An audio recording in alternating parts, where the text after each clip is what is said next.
જગત જનની શ્રી ખોડિયાલ માતાજીનું અતિ પ્રાચીન મંદિર પાટણ જિલ્લાના સમી તાલુકાના વરાણા ગામમાં આવેલું છે। એવું કહેવાય છે કે જ્યારે રાજસ્થાનથી ખોડિયાલ માતાજી ગુજરાતમાં આવ્યા ત્યારે સૌથી પહેલું રોકાણ તેઓએ વરાણા ગામમાં કર્યું હતું। માતાજી સાથે તેમના ભાઈ ક્ષેત્રપાળ મેરખિયાનું પણ અહીં સ્થાનક આવેલું છે। સાગા સારણ જે ભોળા ગોવાળ તરીકે જાણીતા હતા તેઓએ ખોડિયાલ માતાજીના પરમ ભક્ત હતા।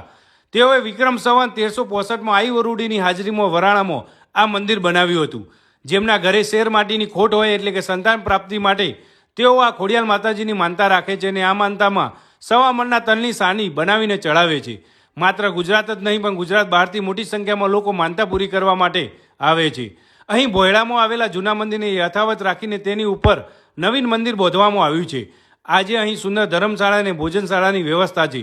આ મંદિરમાં મહાસુદ એકમથી લઈને પૂનમ સુધી ભક્તોની ભારે ભીડ જોવા મળે છે। તો જ્યારે પણ રાધનપુર કે પાટણ બાજુ જવાનું થાય ત્યારે વરાણાની શ્રી ખોડિયાલ માતાના દર્શન કરવાનું ના ભૂલતા હો।